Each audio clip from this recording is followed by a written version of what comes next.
예, 하나님의 말씀 창세기 37장 1절로 4절까지 제가 봉독을 해드리겠습니다. 하나님의 말씀 창세기 37장 1절로 4절 말씀입니다.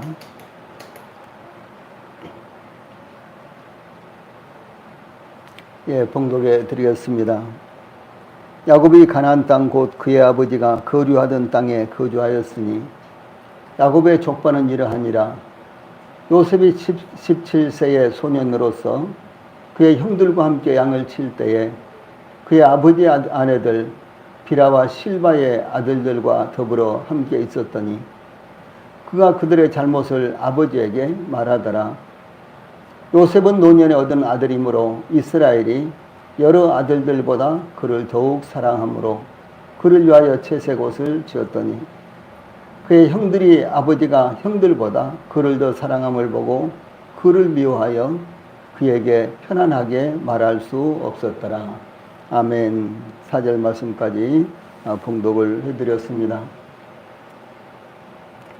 예, 우리가 이제 창세기 37장을 공부하게 됐는데 창세기 37장부터 창세기 50장까지는 창세기에서 특별히 예수 그리스도를 모형적으로 나타내는 이 요셉의 생애가 기록이 되어 있습니다. 예, 그래서 창세기를 통해서 예수님을 깊이 알 수 있는 비결, 그것은 바로 요셉에 대해서 우리가 좀 더 세밀하게 살펴보는 것입니다. 이 요셉에 대해서 우리가 좀 더 세밀하게 살펴보면은 바로 신약 성경에 기록된 주 예수님의 모습을 그대로 볼 수가 있다라고 하는 점입니다. 예, 그래서 창세기 37장부터 이 38장만 제외하고 13장의 내용에서 요셉의 생애를 기록하고 있을 정도로 요셉은 많은 분량을 차지하고 있습니다. 먼저 이 본문 가운데 37장 1절로 4절 말씀을 통해서 편애와 그 결과 이런 주제로 오늘 저녁에 말씀을 드리겠습니다. 그런데 본문 가운데 2절에 야곱의 약전이 이러하니라 라고 마치 야곱의 생애를 기록한 것처럼 묘사하고 있습니다. 야곱의 생애는 25장부터 창세기 25장부터 시작되어 19장에 걸쳐 기록되어 있습니다. 19장에 걸쳐서 기록되어 있습니다. 요셉의 생애가 기록된 37장에 야곱의 약전이 이러하니라 라고 야곱의 약전을 기록한 것처럼 소개한 것은 요셉의 생애가 야곱의 아들들 가운데 이루어지고 있기 때문이다 라고 보는 것입니다. 이제 우리는 요셉의 생애를 상고하게 되었는데 요셉과 더불어 요셉의 형제들의 생애와 또한 야곱의 말년의 생애가 어떻게 이루어지고 있는지 상고하게 될 것입니다. 예, 그들의 생애는 영적인 사람과 육신적인 사람으로 크게 구별이 됩니다. 특별히 우리는 요셉의 생애를 통해서 우리 주님 예수님의 모습을 보게 될 것입니다. 하나님께서 요셉을 통해서 그의 아비집과 온 세상을 구원하셨듯이 예수님을 통해서 저희들을 구원하신 모습을 볼 수 있게 되는 것입니다. 아울러 저희들이 어떤 생애를 살아야 하는지 본문을 통해서 우리는 교훈을 받게 되고 특별히 요셉의 생애를 통해서 우리는 교훈을 받게 될 것입니다. 예, 본문 1절 말씀은 가나안 땅에 살고 있는 야곱의 모습을 그리고 있습니다. 야곱의 가족들의 삶을 소개하면서 1절에 야곱이 가나안 땅 곧 그 아비의 우거하던 땅에 거하였으니 이렇게 시작한 것은 중요한 의미가 있습니다. 즉 야곱은 그의 아버지 이삭이 거주하던 땅에 거주했다라고 하는 것입니다. 그러므로 야곱과 그의 가족들에게서 일어나는 일들은 야곱이 하란이나 길르앗에 살면서 겪은 일이 아니라 하나님께서 아브라함과 이삭과 야곱 자신에게 약속하신 약속의 땅에 살면서 겪어야 했던 일이라고 하는 것입니다. 이삭의 후예로서 가나안 땅의 두 주인공인 에서와 야곱은 가나안 땅을 차지하기 위해서 서로 다투고 지계석을 세우는 것이 아니라 짐승들이 많은 에서는 야곱을 떠나 세일로 이주했다. 창세기 36장 8절에 나옵니다. 그러므로 야곱은 자연스럽게 가나안 땅의 주인이 되었습니다. 야곱은 가나안 땅에 살고 있었고 에서는 세일산으로 이주하여 에돔 족속을 이루었습니다. 이것은 언약의 상속자와 언약을 받지 못한 자들 사이에 약속의 땅 가나안을 중심으로 완전히 구별이 되는 이와 같은 모습을 볼 수가 있습니다. 그래서 야곱은 약속의 자녀로서 약속의 땅을 차지하고 에서는 약속 밖에 있는 사람으로서 약속의 땅을 떠나서 다른 곳에서 거주지를 삼고 있다라고 하는 사실이 나타나고 있는 것입니다. 예, 하나님께서 아브라함에게 창세기 12장 7절에 내가 이 땅을 내 자손에게 주리라 이렇게 약속하셨고, 또 창세기 17장 8절에서는 내가 너와 내 후손에게 내가 거류하는 이 땅 곧 가나안 온 땅을 주어 영원한 기업이 되게 하고 나는 그들의 하나님이 되리라 이렇게 약속하셨습니다. 하나님께서 이삭에게도 내가 이 모든 땅을 너와 내 자손에게 주리라 창세기 26장 3절에 이렇게 약속을 하셨고, 또한 야곱에게는 창세기 28장 13절에 나는 여호와니 너의 조부 아브라함의 하나님이며 이삭의 하나님이라 내가 누워있는 땅을 내가 너와 내 자손에게 주리라 이렇게 약속하셨습니다. 그래서 이 야곱의 조부인 아브라함에게 약속하신 대로, 그리고 아버지인 이삭에게 약속하신 대로 동일하게 야곱에게도 그렇게 약속을 주셨다라고 하는 것입니다.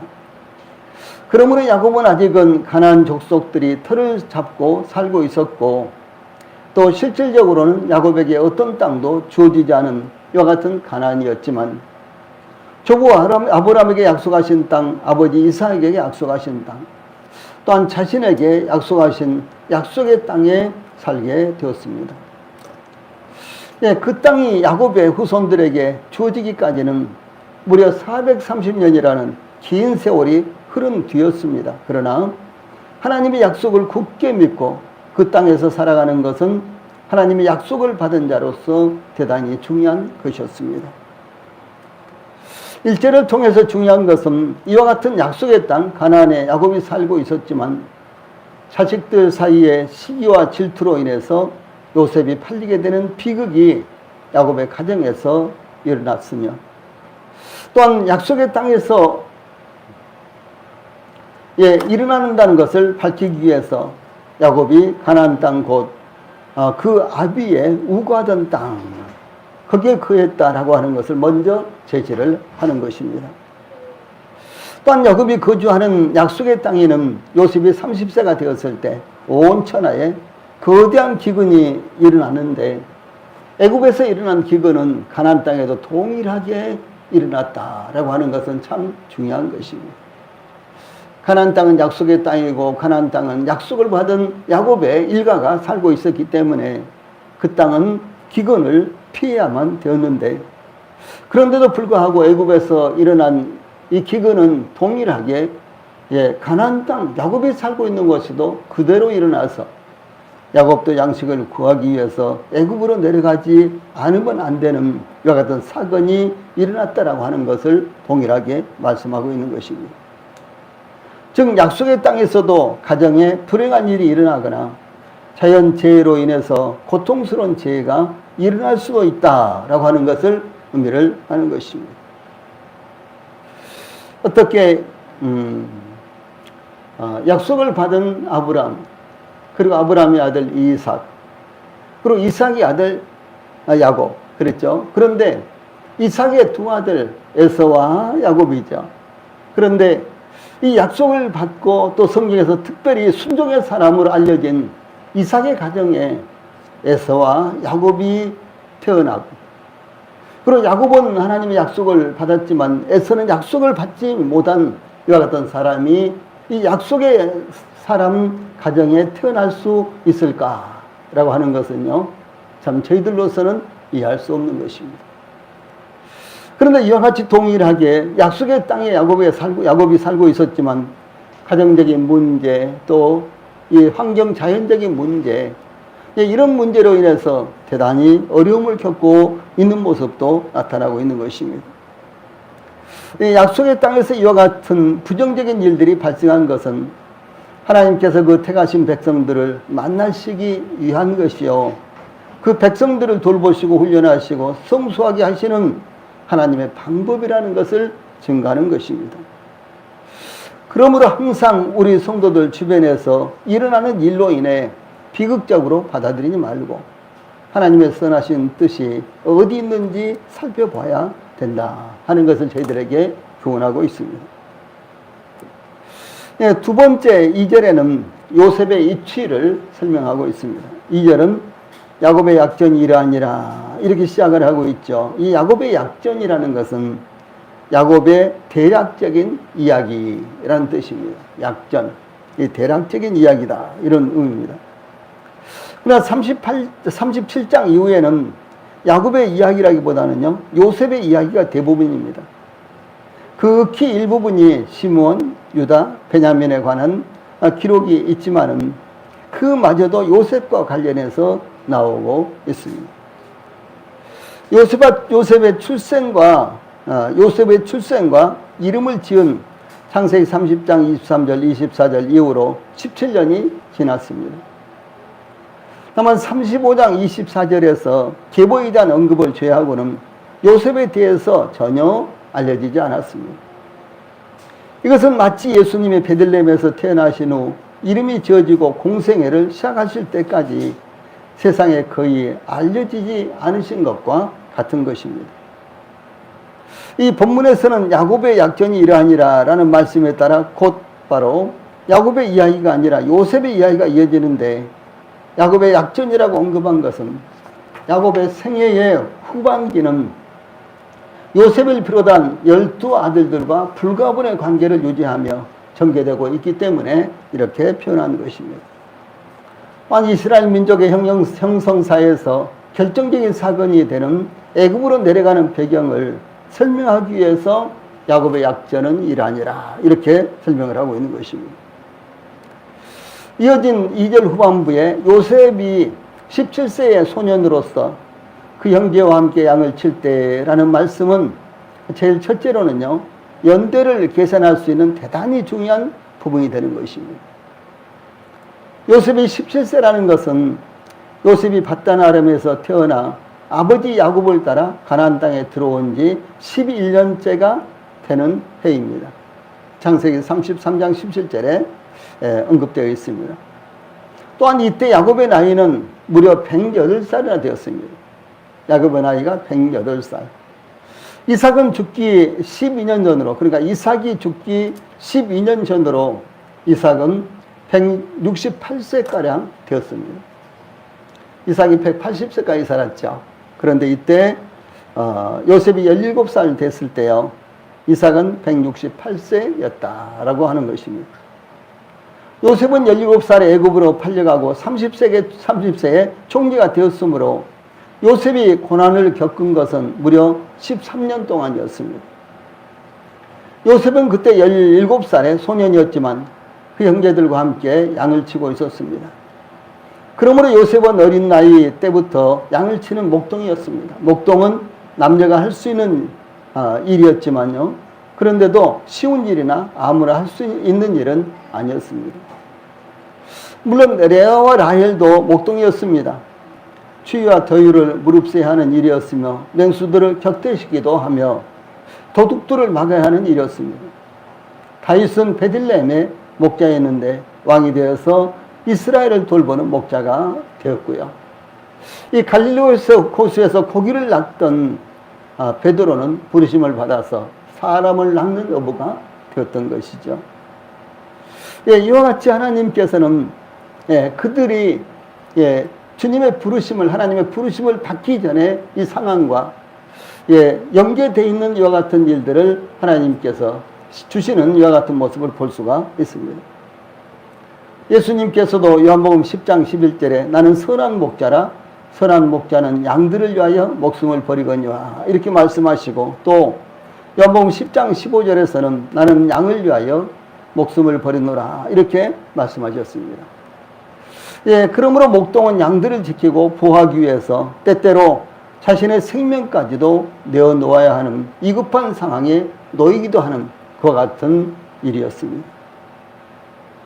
또한 여기 2절에 요셉이 그 형제와 함께 양을 칠 때에 그 아비의 첩 비라와 실바의 아들들로 더불어 함께 하였더니 라는 말씀에서 요셉이 레아의 아들들과 함께 한 것이 아니라 야곱의 첩 비라와 실바의 아들들과 함께 했다라고 하는 것입니다. 예, 참 흥미로운 일입니다. 흥미로운 이야기입니다. 비라는 라헬의 시녀로 단과 납달리를 낳았고요. 실바는 레아의 시녀로 갓과 아셀을 낳았습니다. 이것은 레아와 라헬이 극심한 반목과 시기심으로 인해 사이가 좋지 않았는데 야곱은 요셉이 레아의 아들들에게 어려움을 당할까 혹시 염려하여 그의 첩의 아들들과 함께 지내도록 배려한 것으로 이렇게 보입니다. 이 사실상 야곱이 요셉을 레아의 아들들 6명이나 되죠. 이 레아의 아들들과 함께 뭐 양을 치든지 어울리든지 이렇게 하는 것이 더 합당하지 않을까 이렇게 생각할 수가 있습니다. 그런데 그렇게 하지 않고 자기의 첩의 아들들과 함께 양을 치면서 함께 하도록 했다. 이렇게 나타나고 있는 것입니다. 그런데 요셉이 그의 형들과 함께 양을 칠 때에 2절에 그가 그들의 과실을 아비에게 고하더라. 이 말씀은 요셉이 그의 형들의 좋지 않은 일들을 직접 확인하고 그의 아버지에게 그대로 보고했다라고 하는 것입니다. 요셉의 행동은 마치 고자질하는 것처럼 형들에게는 보였을 수 있습니다. 이 과실이라는 말은요, 부주의로 인해서 발생하거나 고의적인 실수 혹은 허물을 가리킵니다. 이 과실을 악의적으로 알리거나 소문을 퍼뜨리는 것은 좋지 않은 것입니다. 그러나 과실을 선한 의도로 알려주는 것은 옳은 행동입니다. 교회 안에서도 누구의 허물을 봤을 때 그 허물을 감추기보다는 그것을 악의적으로 퍼뜨리는 그런 분들이 꼭 있습니다. 이런 것은 어디서든지 있습니다. 친구 사이에서도 일어날 수가 있고 직장에서도 일어날 수가 있죠. 사실은 나쁜 의도로 한 것이 아니고 좋은 의도로 했는데 그것을 악의적으로 이렇게 퍼뜨린다거나 그런 경우, 그래서 직장생활 어렵고 왕따당하고 그런 경우가 예사롭지 않게 참 많습니다. 교회 안에서도 그럴 수가 있다라고 하는 것이죠. 그러나 이 과실을 선한 의도로 알려주는 것은 옳은 행실입니다. 그래야지만 상대방을 고칠 수가 있고 상대방을 돌볼 수도 있고 그래서 참 유익한 것입니다. 다만 과실을 범한 사람이 그것이 알려지는 것을 두려워한다거나 악하게 여긴다면 문제가 발생할 수가 있는 것입니다. 그러나 요셉의 의도는 여기에서 나타나지 않습니다.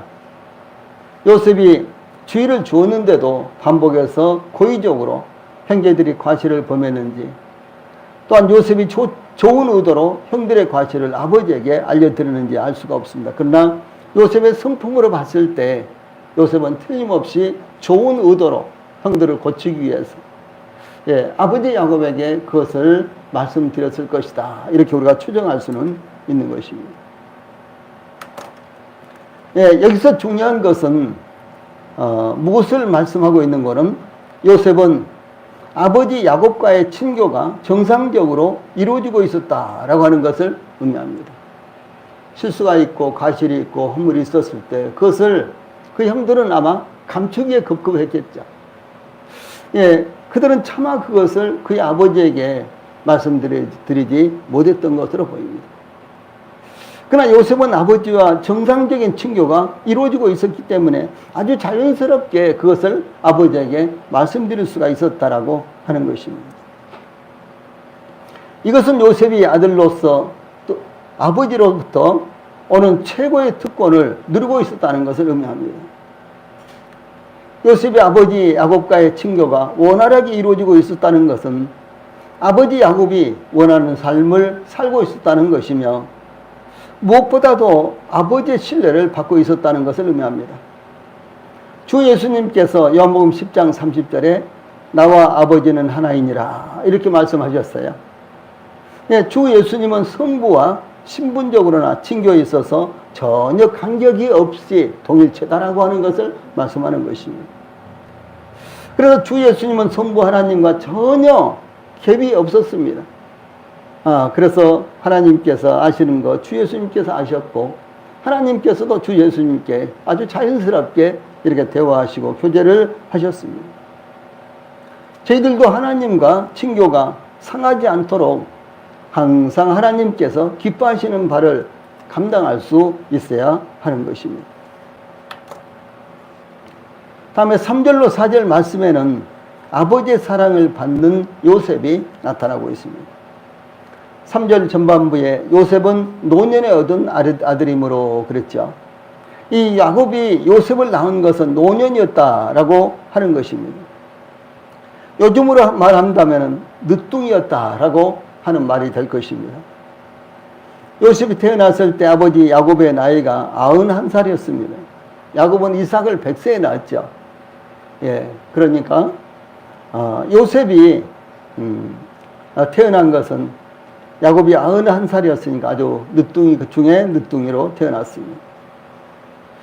야곱이 애굽에 내려가 애굽왕 바로 앞에 섰을 때 그의 나이가 130세라고 밝히는 내용이 창세기 47장 9절에 나타납니다. 당시 요셉은 30세의 나이로 애굽의 총리로 취임했는데 그 7년의 풍년과 2년의 흉년이 지나갈 때, 즉 39살 때 아버지 야곱이 애굽에 내려왔습니다. 그때 아버지 야곱이 130세였다라고 하는 사실이죠. 그래서 이와 같이 요셉은 야곱의 노년에 태어났습니다. 그래서 3절 전반부에 요셉은 노년에 얻은 아들이므로 라는 말씀은 야곱이 요셉을 사랑하게 된 배경을 의미합니다. 요셉은 야곱의 12명의 아들들 중에서 11번째 아들이었습니다. 또한 요셉은 야곱이 사랑하던 아내 라헬이 아이를 낳지 못하다가 늦게야 낳은 첫 아들이었습니다. 더구나 이제는 요셉의 생모 라헬마저 죽고 없었기 때문에 야곱은 요셉을 더욱 사랑하게 되었을 것으로 우리가 미루어 짐작할 수 있습니다.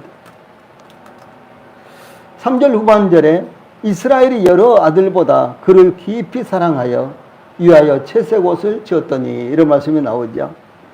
즉 야곱은 노년에 야곱을 낳았기 때문에 야곱은 노년에 요셉을 낳았기 때문에 여러 아이들보다 요셉을 깊이 사랑했습니다. 야곱이 요셉을 사랑한 것은 하나님께서 성자 예수님을 사랑한 것에 대한 하나의 모형입니다. 예수님께서 침례를 받으시고 물에서 올라오실 때 하늘이 열렸으며 성령이 비둘기같이 예수님이 임하였으며 하나님께서 이는 내 사랑하는 아들이요 내 기뻐하는 자라, 마태복음 3장 17절에 이렇게 말씀하신 내용이 나타나고 있습니다. 또한 성경은 요한복음 3장 35절에 아버지께서 아들을 사랑하사 만물을 다 그 손에 주셨으니라고 이렇게 증거하고 있고요. 예수님께서도 요한복음 5장 20절에서 아버지께서 아들을 사랑하사 자기 행하시는 것을 다 아들에게 보이시고 또 그보다 더 큰 일을 보이사 너희로 기이 여기게 하시리라 이렇게 말씀하셨습니다. 그래서 예수님께서는 하나님께서 자기를 어떻게 사랑하신지, 얼마나 사랑하시는지 계속해서 증거하셨고요. 또 뿐만 아니라 하나님께서도 친히 예수님을 사랑하는 아들이라고 이렇게 말씀하신 것을 볼 수가 있습니다. 그러므로 야곱이 요셉을 특별히 사랑했다. 이것은 하나님께서 그 아들 예수님을 사랑한 이와 같은 모형이 되는 것입니다. 그런데 여기에 문제가 있는데 야곱이 요셉을 3절에 여러 아들보다 그런 말씀이 나오죠. 요셉을 깊이 사랑한 것은 편애였습니다. 편애. 야곱은 누구보다도 편애의 문제점을 잘 알고 있었습니다. 야곱은 부모의 편애 속에서 성장을 했죠. 창세기 25장 28절에 보면 이삭은 에서가 사냥한 고기를 좋아하므로 그를 사랑하고 리브가는 야곱을 사랑하였더라 이렇게 나와 있습니다. 그래서 예, 이 야곱은 쌍둥이 형 에서와 함께 자라면서 편애 속에서 자랐다는 거죠. 아버지 이삭은 에서가 잡아오는 사냥 고기를 좋아해서 에서를 사랑했고, 야곱은 아주 조용한 사람이었고 집안에 보통 자주 거하고 있었죠. 그래서 아마 틀림없이 그가 팥죽을 쓰고 뭐 이런 광경을 보면 어머니 리브가를 아주 잘 돕는 이와 같은 아들이었던 것으로 보입니다. 그래서 야곱은 어머니 리브가의 사랑을 받고, 그래서 이와 같이 에서와 야곱은 이제 태어나면서부터, 그리고 자라면서부터, 그리고 그들은 어머니와 아버지의 편애 가운데 성장했다라고 하는 사실입니다. 이 편애가 얼마나 해로운 것인지 야곱의 가문을 통해서 극명하게 나타나고 있습니다. 야곱과 그의 아들들에게서 나타난 불행의 씨앗은 야곱의 편애로 말미암아 온 것입니다. 이 야곱은 레아보다 라헬을 더욱 사랑했고요. 이와 같은 말씀이 창세기 29장 18절, 30절, 31절에 나타납니다. 12아들들 중에서 요셉을 더욱 사랑했습니다. 편애는 시기와 분노를 일으키며 화목을 깨뜨리게 됩니다. 예, 그러므로 사랑의 대상을 미움과 멸시의 대상으로 만들어버리는 것, 이것이 바로 편애의 결과가 되는 것입니다. 이스라엘이 여러 아들보다 그를 깊이 사랑하여 위하여 채석옷을 지었더니, 3절에 이 말씀은 야곱이 요셉에게만 채색옷을 입혔다라고 하는 것을 의미합니다. 이 자녀들 중에도 특별히 사랑이 가는 자식들이 있을 수 있습니다. 이 성도들 중에도 특별히 더 사랑하게 되는 성도들이 있을 수 있습니다. 이 성도들 중에도 특별히 더 사랑하게 되는 성도들이 있을 수 있습니다. 그러나 이와 같이 이제 편애가 있을 수 있지만 편애는 겉으로 드러나게 해서는 안 된다라고 하는 것입니다. 예, 그것은 결과적으로 수많은 문제를 만들어낼 수가 있습니다. 그러므로 혹시 더 사랑하게 되는 경우가 있더라도 그것을 겉으로 드러내지 않아야 한다라는 것은 특별히 우리 성도들이 교회 안에서 교제상 대단히 주의를 해야 될 이와 같은 부분이 되는 것입니다. 모든 성도들이 뻔하게 보이도록 누구랑은 참 친해, 예, 이와 같은 것은요 좋지 못합니다. 모든 성도들이 함께 친해야죠. 함께. 예. 우리는 하나의 공동체입니다. 그래서 이 공동체 안에 끼리끼리 누구누구 이렇게요 편애가 나타나서는 안 되는 것입니다. 예. 그래서 이와 같은 편애에 대해서 야곱은 누구보다도 잘 알고 있었지만, 예, 그런데도 불구하고 야곱은 아버지와 어머니의 편애를 그대로 답습하는 이와 같은 모습을 볼 수가 있는 것입니다. 이런 측면에서 볼 때 편애라는 것을 깨뜨리기가 참 어려운 것이구나, 이런 것들도 우리가 생각해 볼 수가 있는 것입니다. 이스라엘이 여러 아들보다 그를 깊이 사랑하여 위하여 채색옷을 지었더니, 이와 같은 말씀이 나오는데, 이 채색옷은 긴 웃옷, 이 손 혹은 발을 의미하는 단어가 합해져서 긴 웃옷이라는 말과 손 혹은 발이라는 말이 합해져서 손이나 발까지 내려오는 겉옷 혹은 솜에 달린 긴 겉옷을 여기 채색옷이라 이렇게 이야기합니다. 예, 우리가 보편적으로 채색옷 그러면은 예, 무슨 색깔이 있는 여 같은 옷 이렇게 생각할 수가 있죠. 채색 그러니까요. 근데 그런 것이 아니고 이 손과 그리고 발까지 이렇게 덮을 수 있는 긴 옷, 이와 같은 옷을 채색옷이다 이렇게 합니다. 예, 이런 옷은 대체로 아마포로 만들었는데 제사장이 입었던 옷과 흡사한 것입니다.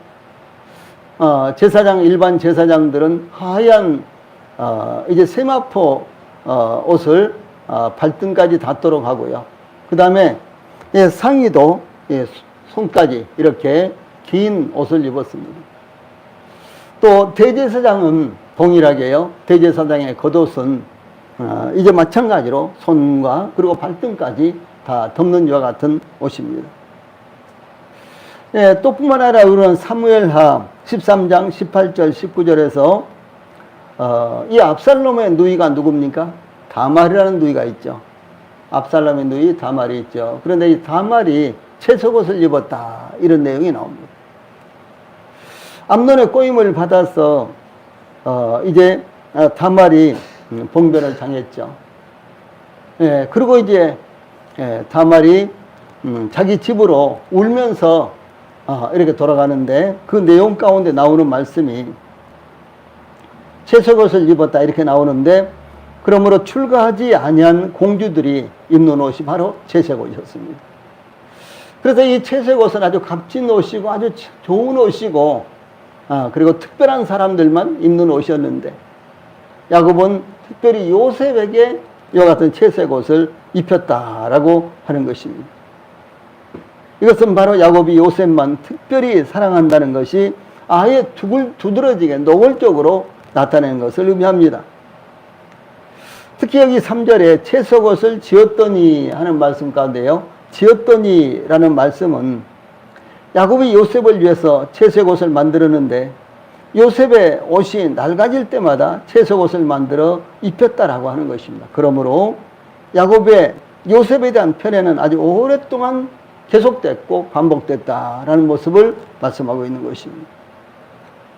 옛날 어르신들은 장손에게만 특별한 사랑과 관심을 쏟아부었습니다. 이 장손만 예뻐한다거나 장손만 가르친다거나 학교를 보낸다거나 혹은 장손에게만 유산을 물려주었습니다. 예, 그런 혜택을 받은 장손이 동생들과 그것을 공유했다면 문제가 일어나지 않지만, 대부분의 장손들은 그것을 독차지합니다.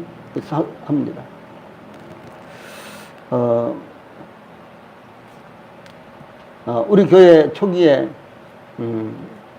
이 선생님이라는 분이 본도에서 나오셨죠. 예, 그분은 둘째 아들인지 셋째 아들인지 이렇게 태어났는데, 그 아버지가 제일 큰 아들만 대학까지 가르치고, 그리고 그 큰 아들이 좋은 직장에 들어가도록 이렇게 했어요. 근데 그 내리는 아무것도 안 가르쳤다는 겁니다. 예. 그 당시로 국민학교죠. 국민학교나 간신히 졸업을 시키고 그 다음으로는 다 안 가르친 거예요. 그러면서 이 장남에게 재산까지 물려주면서 네가 동생들은 다 관리를 해야 된다, 이렇게 이제 말씀을 하셨는데, 이 장남이 많이 배우고 아버지 재산까지 물려받고, 옛날에 그냥 일방적으로 물려주면 다 그렇게 됐잖아요. 그리고 또 이제 좋은 곳에 취직을 해서 이렇게 잘 살고 있으면서도 그 손 아래 동생들을 다 무시를 해버린 거예요. 예, 그래서 이제 그 부친이 자기 형과 그야말로 크게 싸우고 아주 원수처럼 그렇게 지내다가, 예, 우리 교회에 한참 나오고 나서 그냥 형식적으로 사과를 했다라고 이렇게 말씀을 하셨습니다. 예, 이런 일들이 일반적으로 일어날 수가 있는 것입니다. 저희 아버지도 어렸을 때 보면요, 저희 조카 가운데 이 장손만 그렇게 이뻐했어요. 예, 딱 먹을 것을 이렇게 놔뒀다가 걔만 이제 할아버지가 방에 들어오라 그래가지고 걔만 딱 주고, 예, 이렇게 했어요. 우리 조카들이 5인데 걔만 딱 이렇게 했습니다. 요즘 같으면은 도저히 이해가 되지 않는 그런 일이죠. 그런데 저희들이 어렸을 때만 해도 이와 같은 일들이 아주 보편적으로 일어났습니다. 예. 예, 그래서 이제 이와 같이 심각한 분쟁이 초래되고 심각한 결과가 초래될 수가 있는 것입니다. 그런데 이제 우리나라의 경우 이제 그렇죠. 우리나라의 경우 이제 부모가 돌아가시면은 유산을 누가 가질 것인가. 이제 과거에는 일반적으로 장손이 가졌고요, 장손에게 물려줬습니다. 그래서 이 장손은 대부분 다 재산을 물려받았지만, 그러나 차남부터는 정말 재산을 조금밖에 주지 않아가지고 아주 어렵게 이렇게 살면서 자수성 가지 않으면 안 되게 이렇게 되었었죠. 예. 참 문제가 많았습니다. 그리고 아예 딸들에게는 아무것도 주지 않았습니다. 예. 예, 딸들에게는 정말 딸들이 그 시집 가가지고 어렵게 살아도 딸들을 돌보지 않으려고 했습니다. 예. 그런 경우가 허다했습니다. 예. 이와 같은 아주 심각한 문제가 우리나라에 있었는데 1990년도에 예, 균등하게 상속하도록 부모의 재산을 균등하게 상속하도록 법이 개정이 되었습니다. 그리고 2005년에 호주제가 폐지되면서 모든 자녀가 부모의 유산을 평등하게 상속받도록 법령으로 정해져 있습니다. 여기 4절 말씀은 요셉의 형들의 요셉에 대한 이 반응이 나타납니다.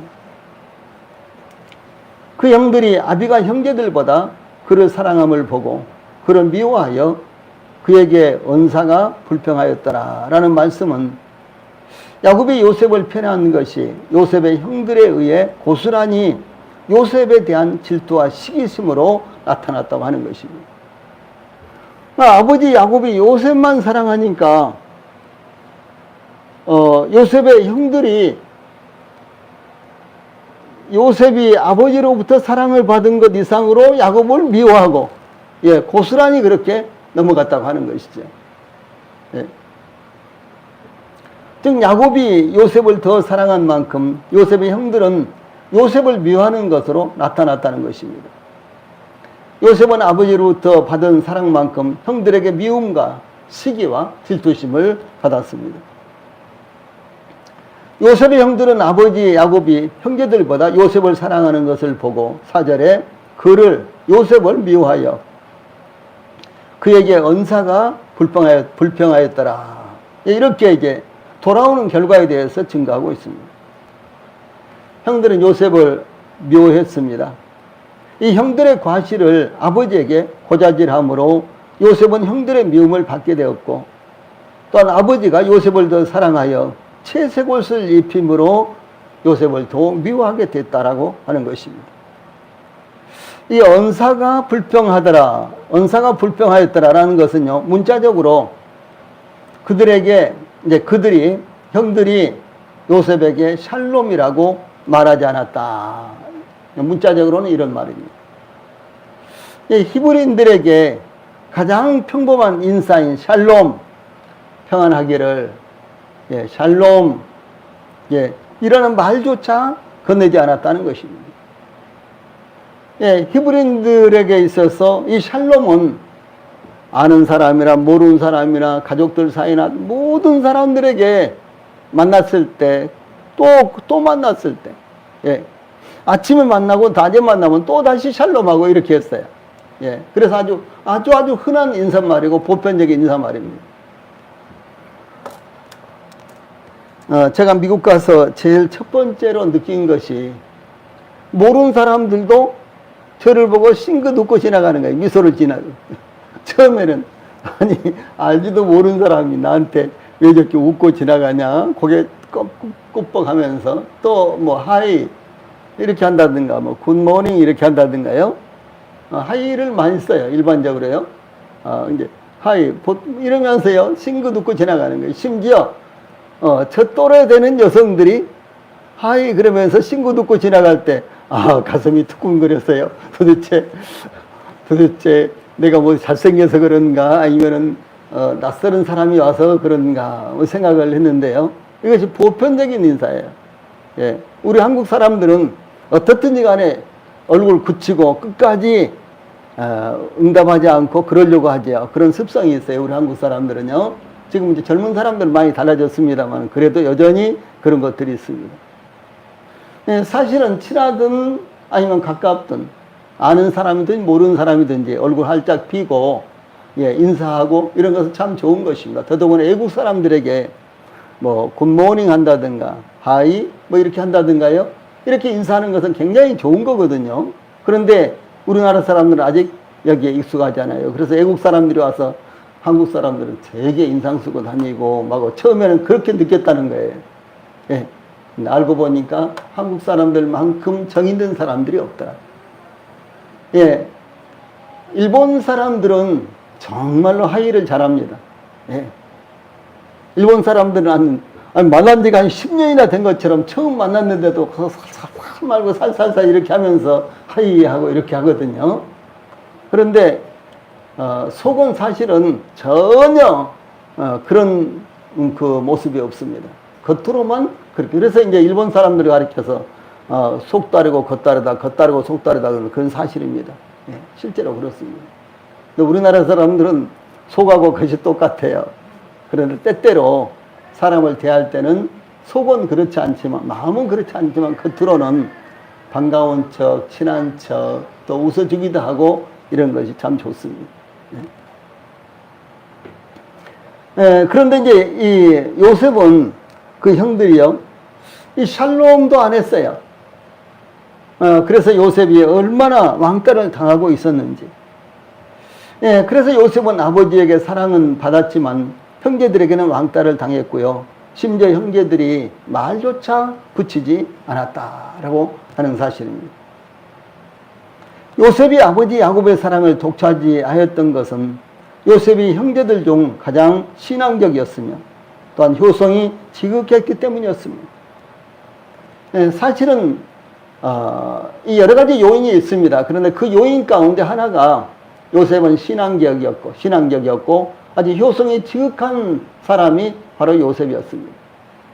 그러니 자연스럽게 아버지 야곱은 요셉을 특별히 사랑하지 않을 수가 없었던 것입니다.